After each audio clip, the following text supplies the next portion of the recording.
हरिओम।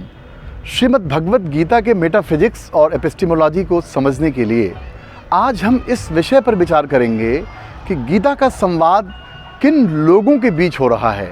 और फिर आज जिस श्रीमद् भगवत गीता को हम पढ़ते हैं वो 3 लोग एक साथ गीता सुन रहे हैं। एक तो डायरेक्ट लाइव टेलीकास्ट में अगर देखें तो भगवान कृष्ण अर्जुन को समझा रहे हैं, और अर्जुन और कृष्ण के बीच का जो संवाद है वो संवाद देखना कौन चाहता है? धृतराष्ट्र। धृतराष्ट्र मतलब जो देख नहीं सकता, लेकिन युद्ध क्षेत्र की प्रत्येक घटनाओं को देखने की गहरी जिज्ञासा उसी में है जो देख नहीं सकता।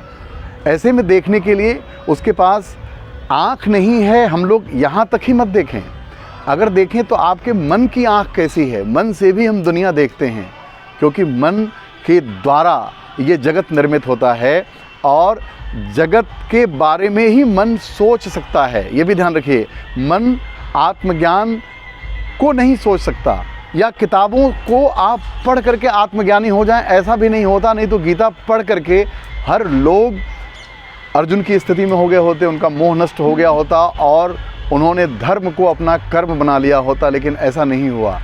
आज भी गीता हम पढ़ते हैं, लेकिन क्या अर्जुन की स्थिति हमारी हो रही है? या अर्जुन का भी जो मोह भंग हुआ वो क्षणिक हुआ या हमेशा हमेशा के लिए हुआ? ऐसा भी नहीं है, क्योंकि जब अर्जुन का पुत्र अभिमन्यु युद्ध में मारा जाता है तो फिर अर्जुन बुद्धि में आकर के संकल्प लेता है कि मैं सूर्यास्त तक अगर सेना को मैं परास्त, उसको मारने वाले को परास्त नहीं कर दिया तो मैं अपने प्राणों को त्याग दूंगा।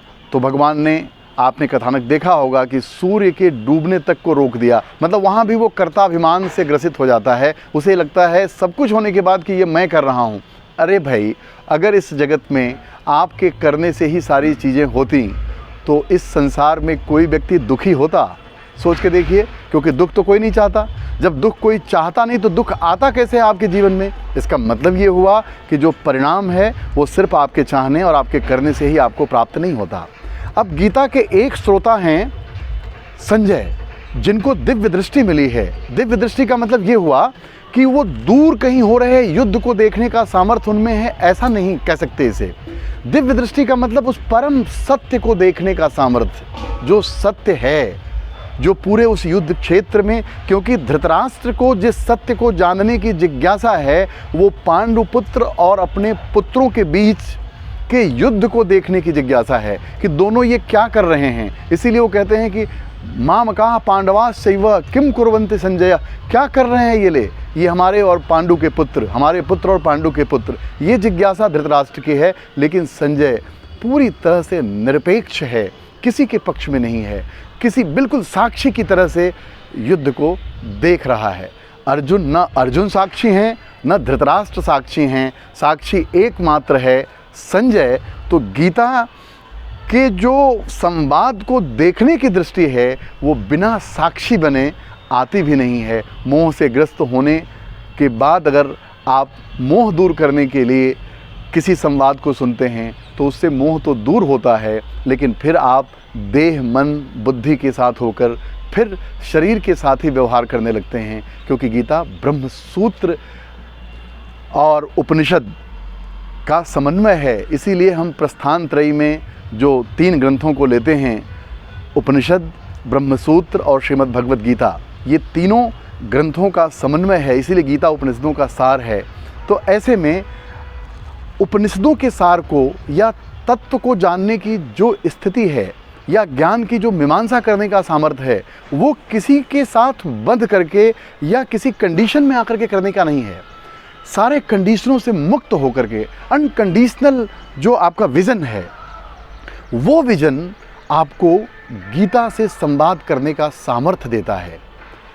और हम लोग अनकंडीशनल लव की बात करते हैं, लेकिन पूरे जीवन कंडीशन में जीने के नाते जीवन में प्रेम प्रकट नहीं हो पाता, और हम प्रेम को प्यार समझ लेते हैं जिसमें हम एक दूसरे के इच्छाओं की पूर्ति का साधन बनते या बनाते हैं, और इसको हम कहते हैं कि ये प्रेम है।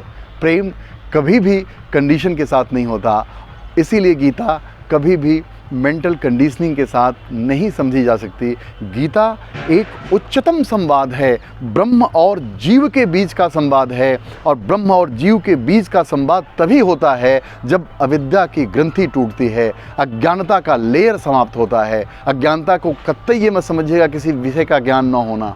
अज्ञानता का मतलब है बोध का न होना, स्वयं के बोध का न होना। तो गीता के मेटाफिजिक्स और एपिस्टेमोलॉजी को समझने के लिए हमें साक्षी को भी समझना होगा, संजय की दिव्य दृष्टि को भी समझना होगा, और वो दिव्य दृष्टि अपने में विकसित करनी होगी। तब गीता अपने स्वरूप के साथ अपने तत्व का वर्णन करेगी, अपने उस ज्ञान की मीमांसा होगी जिस ज्ञान को भगवान ने गाया है, इसीलिए उसे भगवान का गीत कहते हैं।